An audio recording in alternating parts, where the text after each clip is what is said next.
Donc, c'est parti pour le cours d'aujourd'hui. Aujourd'hui, on va s'intéresser à Thomas Hobbes, qui est un philosophe anglais du XVIIe siècle, et plus particulièrement, on va s'intéresser à sa théorie du contrat social. Alors, pour ceux qui ont déjà suivi le cours sur Locke, le précédent cours, il va y avoir un petit peu de redite, mais bon, c'est jamais très... On se lasse jamais du contrat social en quelque sorte, donc c'est toujours bien de le revoir, et puis ça permet en quelque sorte de vraiment bien ancrer les connaissances. Ok, donc sans plus attendre, c'est parti.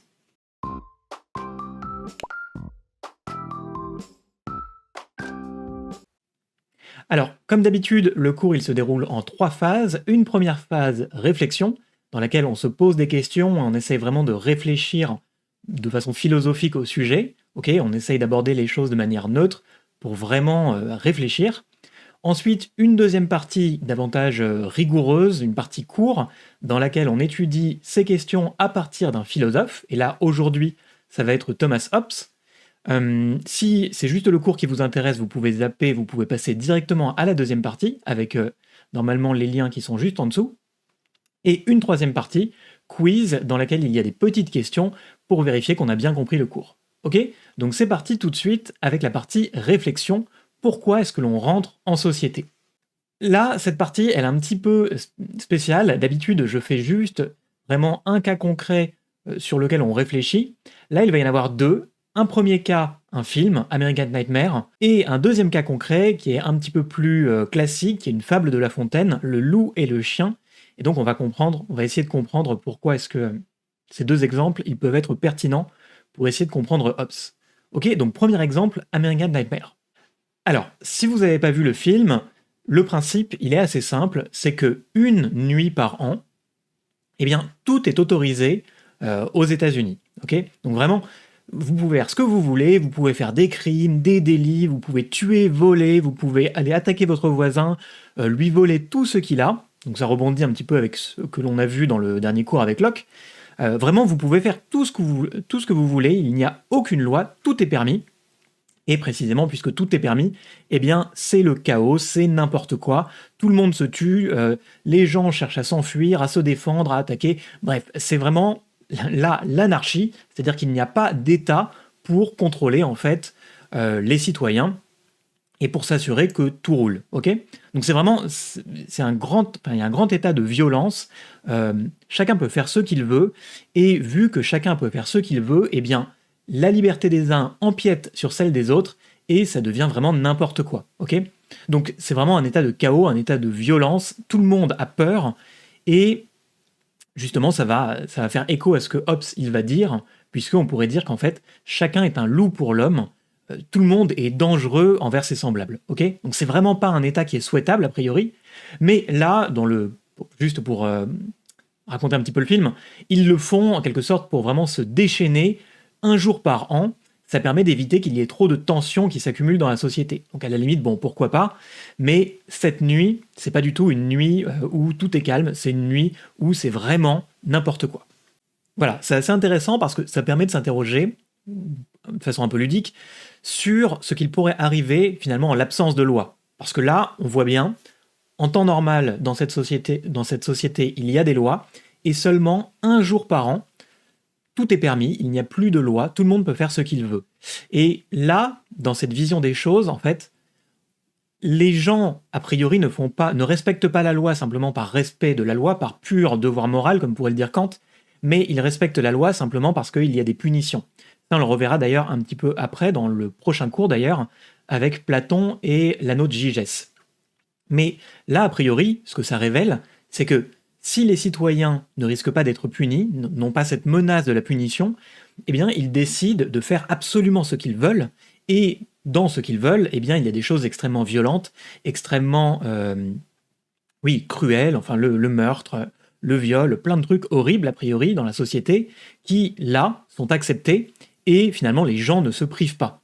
Ce qui est une vision voilà, assez pessimiste de l'humanité, mais qui rejoint bien ce que l'on va pouvoir voir avec Hobbes, puisque lui aussi a une vision plutôt négative de l'homme à la base, dans l'état de nature, et précisément, sans trop spoiler finalement ce que l'on va dire par la suite, pour lui c'est la société qui doit rendre l'homme bon. L'homme, par nature, est mauvais, et c'est la société qui permet de le dégager, de limiter tous ces instincts finalement violents et cruels.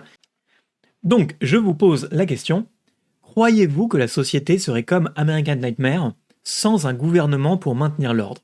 En fait, est-ce que, voilà, c'est simplement parce que il y a une sorte d'organe qui est là représenté par le gouvernement, l'État, qui ordonne les choses, qui permet en fait de faire en sorte que les citoyens ne s'entretuent pas, ne soient pas violents, ne soient pas méchants tout simplement entre eux. C'est simplement parce qu'il y a un État au-dessus de nous que on n'est pas violent, mais finalement en l'absence de cet État, en l'absence d'un gouvernement ordonné, eh bien on retomberait dans le chaos, on retomberait dans l'anarchie et instantanément on ferait comme dans American Nightmare, on s'adonnerait voilà à des plaisirs les plus cruels, les plus violents. Vous pensez, vous avez une vision assez pessimiste, vous avez une vision un petit peu comme Hobbes, qui considère donc que l'humanité est plutôt violente et plutôt cruelle, et sans gouvernement, sans État, on retomberait assez facilement dans ses travers. Donc c'est a priori ce que vous pensez. Pourquoi est-ce que vous considérez que spontanément on retomberait dans cet état chaotique, on retomberait dans cet état de chaos en l'absence de gouvernement? Est-ce que, voilà, je me fais l'avocat du parti adverse, je me fais un petit peu Rousseau, parce que on va voir dans un prochain cours que Rousseau, lui, il a une vision plus positive de l'humanité dans l'état de nature, il considère que l'homme c'est un petit peu une sorte de bon sauvage, et que au contraire c'est la société qui le corrompt, je vais redire ça pas mal de fois aujourd'hui. Mais oui, finalement, pourquoi est-ce qu'on ne pourrait pas considérer que l'homme, en l'absence de gouvernement, il pourrait s'auto-gérer, former des sortes de communautés spontanément, qui s'organisent sans être violentes, et qu'il n'aurait pas besoin en fait nécessairement d'un pouvoir tutélaire pour lui dire quoi faire, et surtout ce qu'il ne faut pas faire, et le punir s'il le fait. Pourquoi est-ce que, en fait, nécessairement, on devrait avoir besoin d'un État? Est-ce que l'humanité ne pourrait pas s'organiser d'elle-même et être paisible d'elle-même? Dans les arguments pour, c'est-à-dire la société spontanément retomberait dans un État comme dans American Nightmare, on pourrait dire effectivement qu'en l'absence d'ordre, sans un gouvernement véritablement fort pour faire respecter la sécurité, pour faire respecter la loi, eh bien on retomberait dans le chaos parce que c'est précisément le gouvernement qui permet d'ordonner toutes les choses. On pourrait dire, encore une fois, dans une vision pessimiste des choses, que en l'absence d'un État, en l'absence de gouvernement pour assurer la sécurité, eh bien le droit qui prédomine, Rousseau justement dirait que c'est un non-sens parce qu'il n'y a pas de droit du plus fort, puisque le droit, ça permet de s'assurer qu'il n'y ait pas précisément, comment dire, que le plus fort n'impose pas sa volonté, mais bref, ça on le verra avec Rousseau. Mais voilà, on pourrait dire qu'en l'absence de gouvernement, on retombe dans une logique de volonté du plus fort, de droit du plus fort, qui fait imposer sa loi simplement parce que, précisément, c'est le plus fort et qu'il peut le faire, en fait. Ce n'est pas qu'il a une légitimité à le faire, en dehors de sa propre force, mais en tout cas, vu qu'il peut, eh bien, il le fait. Et puis, on pourrait dire qu'en l'absence de gouvernement, il y aurait beaucoup finalement d'inégalités sociales parce qu'il n'y aurait précisément aucun organe pour s'assurer que la majorité ne laisse pas la minorité et qu'il n'y en ait pas en fait qui soit en quelque sorte abandonné au bord du chemin. Parce que ça pourrait être effectivement ce qu'il se passe. La société, en l'absence de gouvernement, en absence d'organes qui s'assurent que les minorités, le droit des minorités soit respecté, eh bien on pourrait dire que finalement tout retombe dans l'anarchie et que ces droits-là soient bafoués. Ça, c'est une vision plus pessimiste des choses. Sans vouloir trop spoiler, c'est un petit peu la vision des choses de Hobbes que l'on va voir aujourd'hui.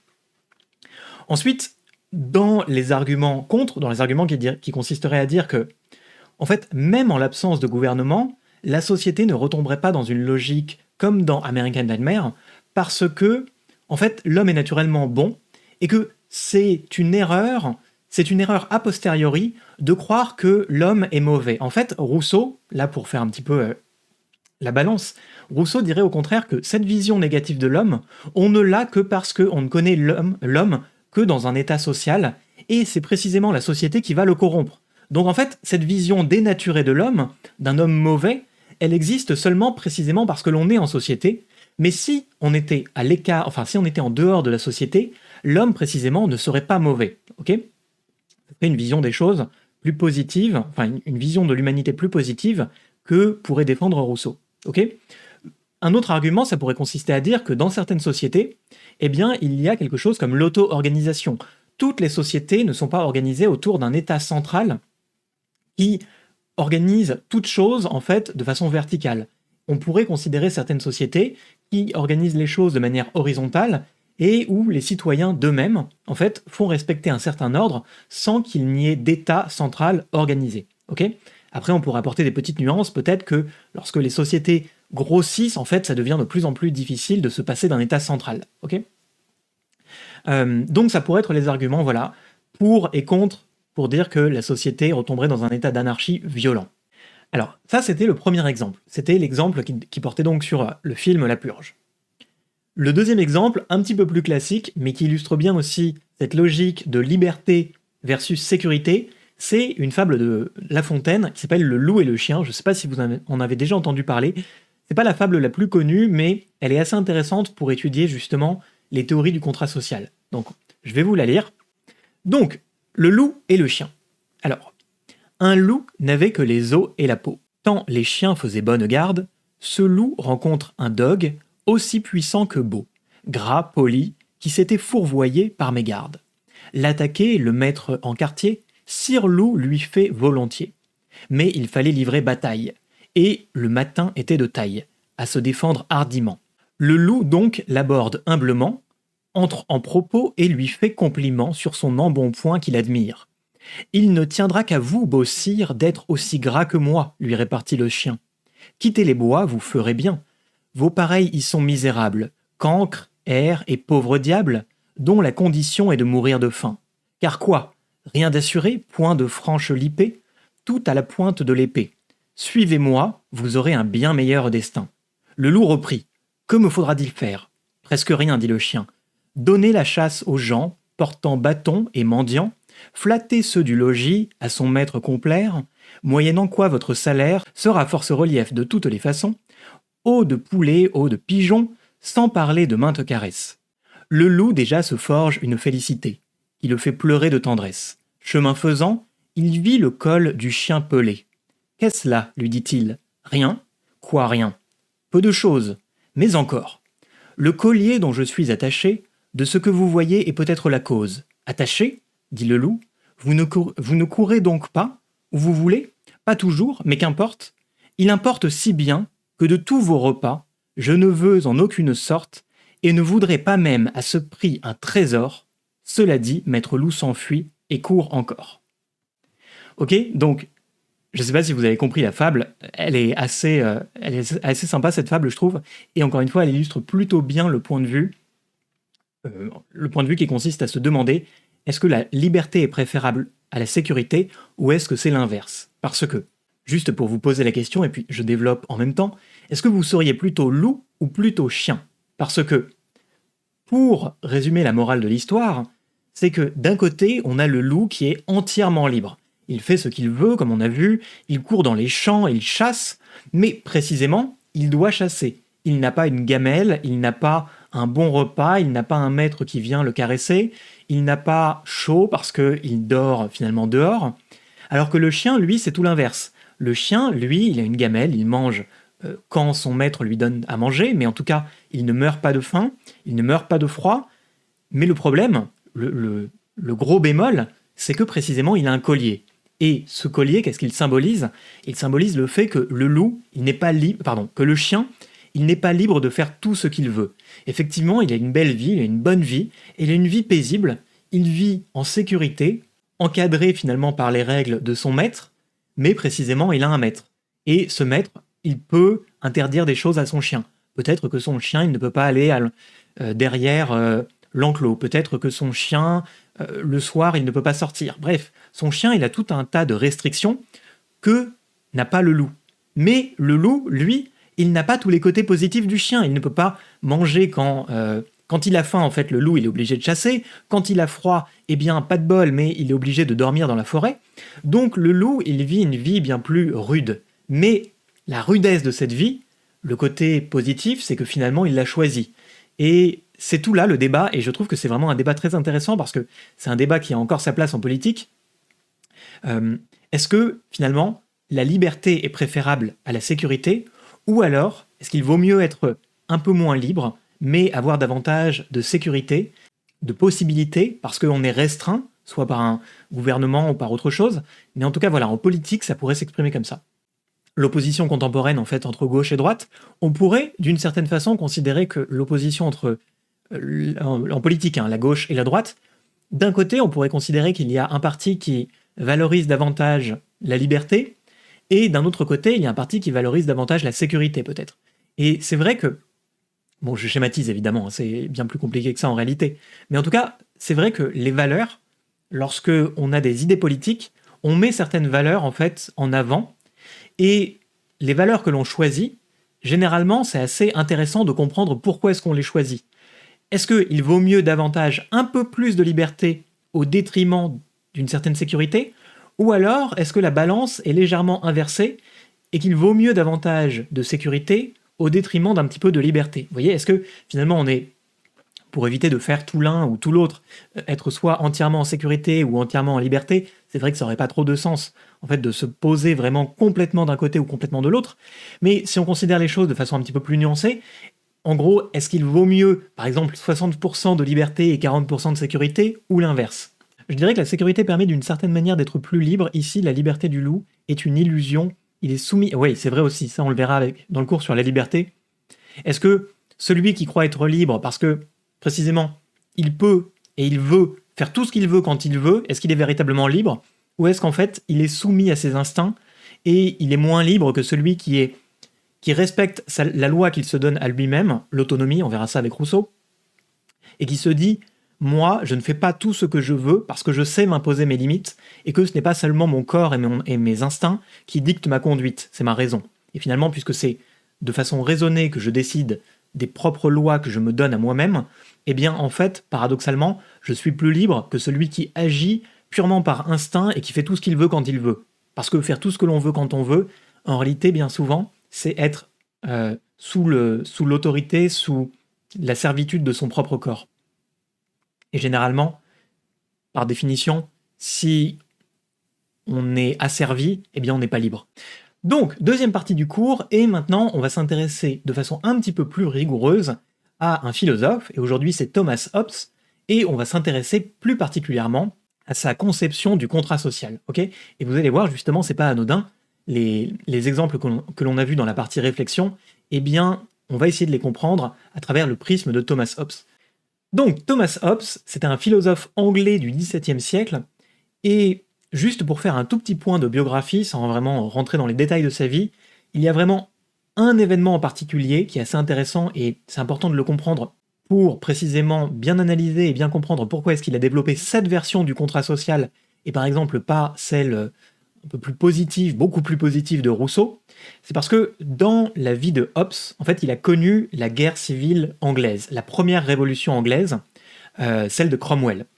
Et ça l'a beaucoup marqué parce que, justement, pour Rousseau, pour Hobbes, un État presque totalitaire, en fait, un État vraiment où la sécurité est imposée par la force, pour lui, c'est préférable à un État d'anarchie. Et ça, on peut le comprendre justement de façon biographique, parce que lui, ayant vécu la guerre civile anglaise, eh bien, il ne veut pas retomber dans cet état. Vous voyez, où chacun menace son voisin, où chacun est un loup pour l'homme, pour reprendre son expression qu'il emprunte à Plaute. Mais voilà, Hobbes, en fait, lui, ce qu'il craint, c'est cet état de guerre civile. Et c'est pour ça que toute sa philosophie politique, ça cherche à éviter de retomber dans cet état de guerre civile. Donc c'est juste un petit détail biographique, mais voilà, c'est assez intéressant de le comprendre. Juste, je précise, première guerre civile anglaise, première révolution anglaise, puisque les Anglais, à cette époque-là, ils aimaient bien faire la révolution. Et donc il y a une première révolution au milieu 17e, il y en a une à la fin 17e, et donc c'était une période voilà, assez tumultueuse, assez difficile à vivre en fait. Okay, donc Thomas Hobbes, il est surtout connu pour sa théorie du contrat social, et son œuvre majeure, c'est deux œuvres, mais vraiment celle qui va nous intéresser, aujourd'hui c'est le Léviathan. L'autre œuvre qui est également très très connue, c'est du Citoyen. Et le Léviathan, comme on va le voir justement, ça porte bien son nom, puisque le Léviathan c'est un monstre biblique énorme, monstrueux, et pour lui ça représente en fait ce que doit être le souverain. La théorie de Hobbes, elle est assez pessimiste, on va voir un autre théoricien du contrat social plus tard, Rousseau, et Rousseau, lui, il a une vision beaucoup plus optimiste du contrat social, puisque, pour faire simple, pour Hobbes, l'homme, à la base, est mauvais et c'est la société qui doit le rendre bon, alors que pour Rousseau, l'homme à la base est bon, il a cette idée du bon sauvage, et c'est la société au contraire justement qui le corrompt. Okay, donc c'est vraiment deux visions opposées de l'humanité et de la société. Donc, comme je l'ai dit, vraiment l'œuvre majeure de Hobbes, c'est le Léviathan. Pour faire un tout petit résumé de ce que c'est que le Léviathan, parce que je trouve que l'histoire est plutôt intéressante, le Léviathan, c'est un monstre qui est décrit dans le livre de Job. Donc le livre de Job, c'est un livre de l'Ancien Testament, donc dans la Bible. Et en fait, pour faire simple, c'est un passage, le livre de Job, il est assez intéressant parce que Job, c'est un homme exemplaire, en quelque sorte. C'est vraiment un homme vertueux, il fait tout comme il faut, il ne pêche jamais, il a un champ qui est super, une famille super, tout va bien pour lui, d'accord? Et en fait, Dieu, par le biais en gros, une sorte de petit, pas un diablotin, mais presque pour ainsi dire, il y a quelqu'un qui va voir Dieu et qui lui dit « Dis donc, tu trouves pas que c'est un petit peu bizarre, en fait, ce qu'il se passe pour Job, parce que, effectivement, il est heureux et il est vertueux. Mais est-ce qu'il est vertueux parce qu'il est heureux, ou est-ce qu'il pourrait être également vertueux s'il n'était pas heureux? Ok. En quelque sorte, la question simplement qu'il est posée, c'est un petit peu ce que l'on avait déjà vu avec Kant, c'est est-ce que c'est le fait d'être heureux qui le rend vertueux, qui lui donne la motivation pour être vertueux, ou est-ce que même en l'absence de cette motivation, il continuerait à ne pas pécher, à faire tout ce qu'il faut comme il faut? Bref, ok. Et donc, pour le mettre à l'épreuve, Dieu décide de tout lui supprimer. Donc, sa femme est tuée, sa famille est tuée, son champ est brûlé, le pauvre, il a tout perdu du jour au lendemain. Bon, je fais un peu un résumé pour enfants du livre de Job, vous m'excuserez si j'oublie quelques détails, mais pour faire simple, en tout cas, c'est un petit peu l'idée. Et donc le pauvre Job, il dit, vraiment, il se pose des questions, il va voir ses amis, il leur demande, il cherche conseil, il essaie de comprendre pourquoi est-ce que du jour au lendemain j'ai tout perdu, pourquoi est-ce que Dieu m'accable, qu'est-ce que j'ai pu faire en fait pour mériter ça.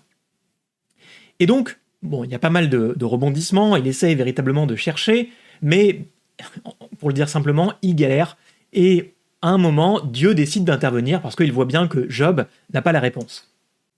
Et en fait, décide de montrer à Job qu'il n'est pas tout seul dans l'univers, et que s'il arrive des choses dans l'univers, eh bien, tout n'est pas dirigé contre lui.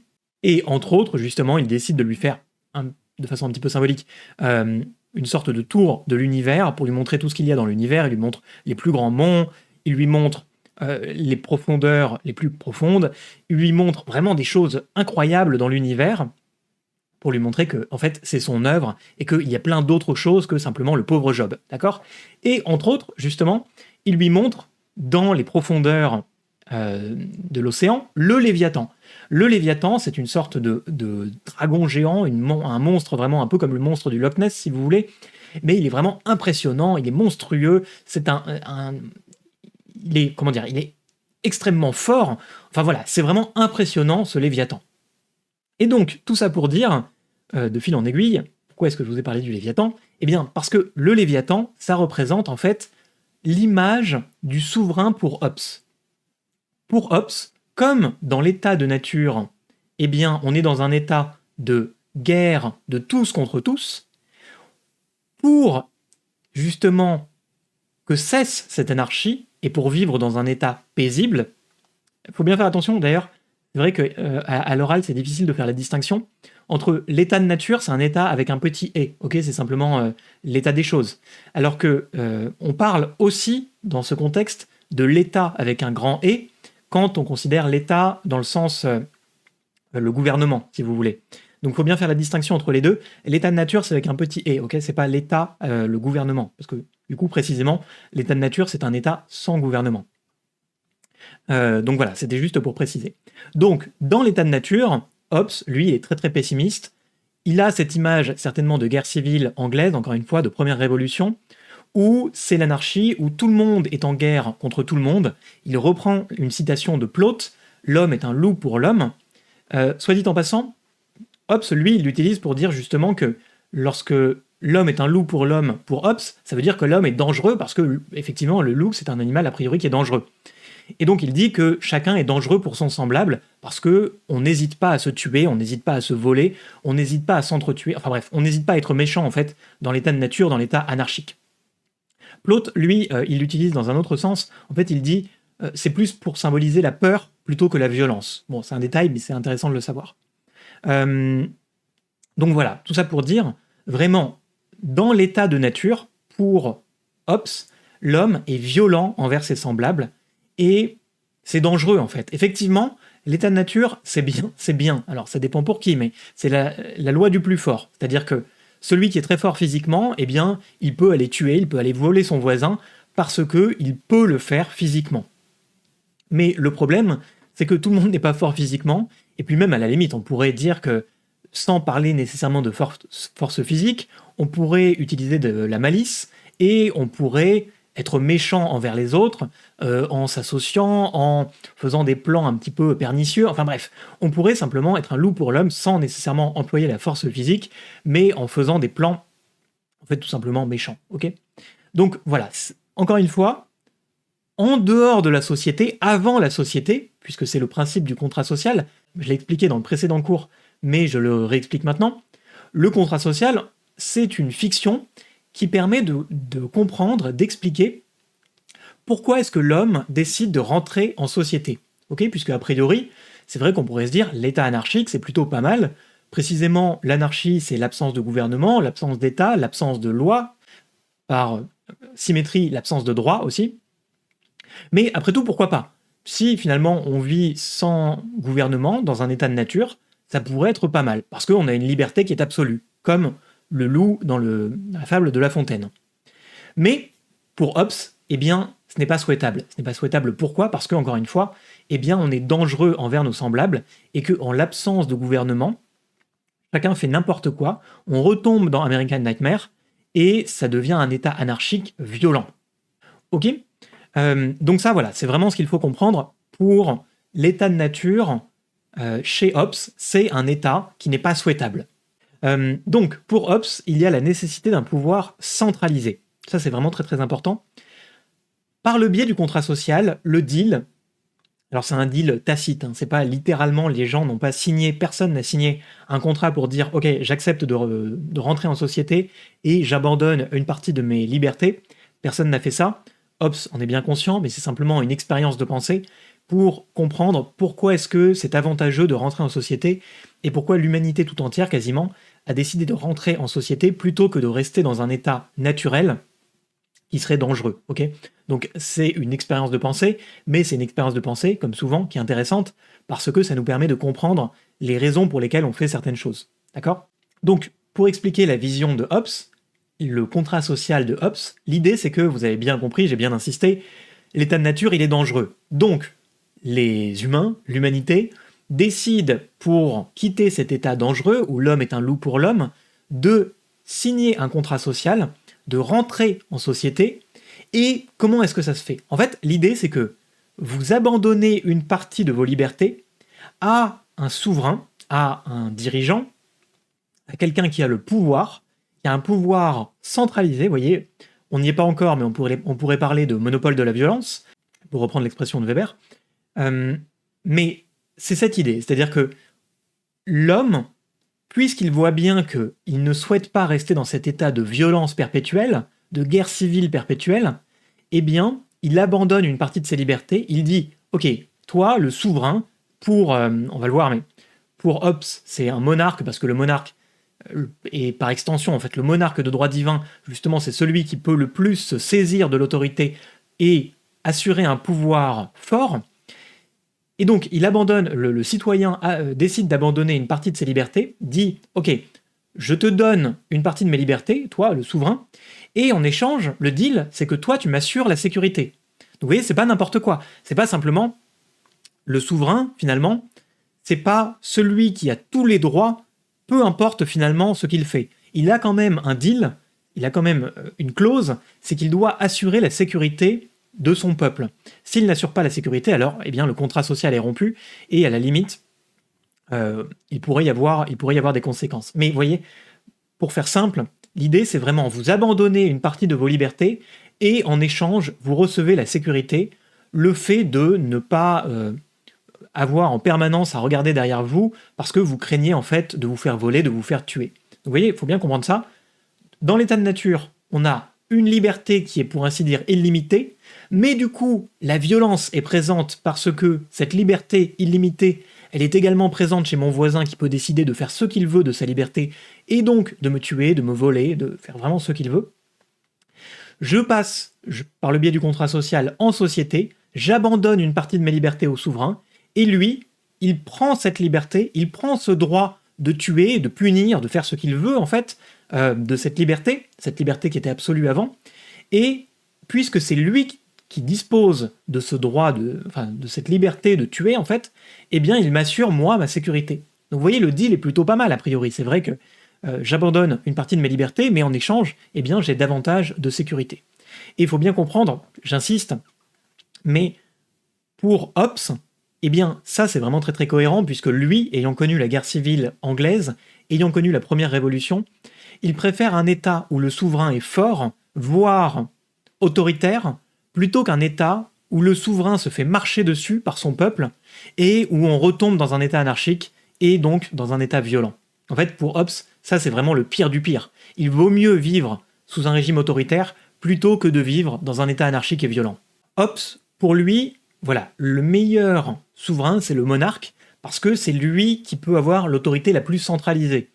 À partir du moment où l'autorité commence un petit peu à être diluée, si vous voulez, par exemple dans une démocratie, eh bien, il y a plus de risques pour Hobbes que ça dégénère et que l'autorité soit moins forte, en fait, que les gens aux commandes ne puissent plus assurer la sécurité de leurs citoyens et qu'en fait, on retombe dans un état anarchique. Donc encore une fois, voilà, pour Hobbes, ce qui est préférable, c'est le monarque, parce que c'est le monarque, lui, vraiment, qui pourrait être le symbole du Léviathan. Vous voyez, encore une fois, le Léviathan, ce monstre biblique extrêmement puissant, mais vu qu'il est extrêmement puissant, eh bien, il est extrêmement imposant, il fait peur, et cette peur, elle est plutôt bonne, en fait, puisque il vaut mieux avoir peur, il vaut mieux être, encore une fois, sous un état autoritaire, plutôt que un souverain complètement mou, vous voyez, qui ne fait pas respecter son autorité, qui laisse faire tout ce que les citoyens veulent faire, un peu comme un parent un peu négligent, et donc ça devient n'importe quoi, et c'est pas le but en fait pour Hobbes. Parce que si le souverain laisse faire n'importe quoi, en fait, il sert à rien, autant le remplacer. Hobbes est contre justement cette idée de révolution, parce que, encore une fois, il est très très marqué par la guerre civile anglaise, et qu'il n'a absolument pas envie de retomber dans cet état anarchique. Mais néanmoins, il pourrait y avoir une certaine logique dans laquelle la révolution devient justifiée a posteriori, dans la mesure où finalement, si le monarque a permis justement cette révolution, eh bien précisément c'est qu'il était trop mou et qu'il a laissé faire. Donc, puisqu'il était trop mou et qu'il a laissé faire, eh bien c'est qu'il y avait nécessité justement de changer de monarque. Donc vous voyez, c'est un petit peu une logique a posteriori. C'est un petit peu dans un roman, je ne sais pas si vous l'avez lu, c'est une saga qui est assez longue, Shogun, et au tout début, il y a un marin, justement, qui arrive dans une île japonaise, et l'autorité japonaise est très très forte, ok. Et donc, le dirigeant japonais est complètement dégoûté, en fait, par ce marin hollandais, puisque, en gros, il n'a pas de patrie, ils font un peu n'importe quoi, bref, il considère vraiment comme des moins que rien. Et le souverain japonais demande est-ce qu'il y a une seule bonne raison, en fait, pour se révolter contre le monarque? Et il y a une réponse qui est assez intéressante, il dit, en gros, ouais, il y en a une seule, c'est si ça marche. Parce que du coup, on retombe dans la logique de Hobbes, si ça marche, c'est que le souverain n'était pas suffisamment fort et n'a pas rempli, en fait, son rôle de souverain qui doit centraliser la puissance, centraliser son autorité pour faire en sorte que son peuple soit en sécurité. Si la révolution est rendue possible, c'est que en fait le souverain n'est pas assez fort, et donc c'est que a posteriori, le souverain devait être remplacé. Vous voyez, bon, c'est une logique un peu détournée, j'ai fait une grosse parenthèse, mais je trouve que c'est assez intéressant. Mais voilà, ce qu'il faut bien comprendre, c'est que pour Hobbes, le monarque, la monarchie, c'est le meilleur type de gouvernement, parce que c'est le gouvernement qui peut le mieux centraliser le pouvoir, centraliser l'autorité, et faire en sorte justement que ce soit une autorité forte, et donc une autorité qui permette de sécuriser au maximum en fait son peuple. Le contrat social, il permet de renoncer à une partie de nos libertés en échange de sécurité, et tant que ce contrat social est respecté, tout va pour le mieux. Et pour Hobbes, c'est la raison pour laquelle les citoyens, précisément, sont en société. Les hommes, c'est la raison pour laquelle les hommes décident de rentrer en société, c'est que la société est meilleure dans le sens où elle évite la violence, où elle évite justement cet état de guerre de chacun contre tous. Alors, la fameuse citation de Hobbes, parmi les citations justement qui sont beaucoup utilisées en philosophie, je pense que c'en est une qui fait vraiment partie du top, avec je pense donc je suis et les impératifs catégoriques de Kant. Donc l'homme est un loup pour l'homme. Je l'ai dit déjà, mais voilà, c'est une citation qu'il emprunte à un auteur romain, Plaute, sauf que c'est un petit peu différent parce que Plaute, lui, quand il l'utilise pour insister en fait sur la peur. C'est-à-dire que l'homme est un loup pour l'homme, dans le sens où on ne sait pas véritablement comment traiter son prochain. C'est-à-dire qu'on est toujours un peu en doute par rapport à ce que l'autre peut faire. Hobbes, lui, c'est vraiment la vision négative. Il considère que le loup, c'est un animal violent. Et donc, lorsqu'il dit l'homme est un loup pour l'homme, c'est toujours mieux en latin, mais on va le dire en français, l'homme est un loup pour l'homme, c'est parce que, justement, notre prochain, notre semblable, autrui, est un animal violent qui, laissé sans ordre, sans gouvernement, sans état, dans un état anarchique, eh bien, ferait n'importe quoi jusqu'à nous tuer, nous voler, nous violer. Bref, vraiment, autrui, en fait, l'autre est dangereux s'il n'est pas encadré par un pouvoir puissant. Okay, et c'est donc toute la logique de Hobbes. Donc, bon, ça fait toujours bien, cette citation, elle est plutôt pas mal. Encore une fois, dans une disserte, lorsque vous citez quelque chose, il faut toujours bien expliquer, hein, ça sert à rien de simplement faire une citation pour faire joli. Donc, s'il vous plaît, si vous utilisez cette citation, dites bien pourquoi est-ce que Hobbes, il dit ça, et faites pas la citation simplement pour faire joli. Donc voilà, on en a terminé avec ce petit cours sur la philosophie politique de Hobbes, et en particulier sur sa version du contrat social. Donc, la dernière partie du cours, une partie quiz pour vérifier en fait qu'on a bien compris tout ce qui a été dit. Alors, je vous invite à chaque fois à mettre sur pause pour prendre le temps de réfléchir et essayer d'avoir la bonne réponse tout simplement. Les 5 premières questions concernent vraiment le cours que l'on a vu. Les 5 dernières questions concernent les cours précédents. Donc si vous n'avez pas suivi les cours précédents, c'est pas grave, si vous voulez, vous pouvez les faire aussi comme une sorte de quiz de culture générale philosophique. C'est vous qui voyez. Première question, quel philosophe a écrit le Léviathan? Emmanuel Kant, John Locke, Jean-Jacques Rousseau ou Thomas Hobbes? Oui, effectivement, c'est Thomas Hobbes, c'est l'auteur que l'on vient de voir. Bon, question un peu facile, mais ça permet de se mettre dans le bain. Deuxième question, comment Hobbes décrit-il l'état de nature? Un état où les individus sont guidés par la raison, un état d'harmonie et de coopération, la guerre de tous contre tous, un état de liberté totale sans contrainte. Techniquement, 2 réponses sont valables, mais il y en a une en particulier qui est vraiment la vision des choses de Hobbes. Oui, effectivement, surtout, ce sur quoi Hobbes il insiste, c'est vraiment cet état de guerre de tous contre tous, où c'est un état violent qui fait peur et qui n'est pas souhaitable. Quel est le but du contrat social selon Hobbes? Est-ce que c'est de promouvoir la liberté individuelle, d'assurer l'égalité des chances pour tous, de renoncer à certaines libertés pour garantir la sécurité, ou d'établir une démocratie participative? Quel est le but du contrat social selon Hobbes? Donc effectivement, le but du contrat social selon Hobbes, c'est de renoncer à certaines libertés pour garantir la sécurité. C'est tout le deal justement du contrat social que l'on établit avec le souverain. Quel est le rôle du souverain dans la théorie de Hobbes? Promouvoir l'éducation et la culture, garantir la liberté d'expression, assurer la redistribution des richesses, ou assurer la paix et l'ordre? Effectivement, c'est d'assurer la paix et l'ordre. Dernière question, compte double, sur Hobbes. Quelle fable de La Fontaine peut décrire le dilemme de Hobbes entre liberté et sécurité? Le corbeau et le renard, le loup et le chien et la souris, ou le loup et l'agneau? Oui, effectivement, c'est le loup et le chien qui illustrent bien donc ce dilemme entre liberté et sécurité. Quelle est l'œuvre, donc là c'est les questions qui concernent les cours précédents, quelle est l'œuvre majeure de Bentham sur l'utilitarisme? La richesse des nations, l'introduction au principe de la morale et de la législation? Ah, réponse, et de la liberté. Donc effectivement, c'est l'introduction au principe de la morale et de la législation. Quelle œuvre d'Emmanuel Kant traite de la morale et de la justice? Est-ce que c'est la critique de la raison pratique, la critique de la faculté de juger, la critique de la raison dialectique ou la critique de la raison pure? Donc c'est la critique de la raison pratique. Toutes les autres critiques existent. Il y en a 3 de Kant et il y avait un petit piège, il y en a une de Sartre. Donc la critique de la raison pratique, c'est l'œuvre dans laquelle vraiment il développe sa philosophie morale. Quel est le principe du plus grand bonheur selon Bentham?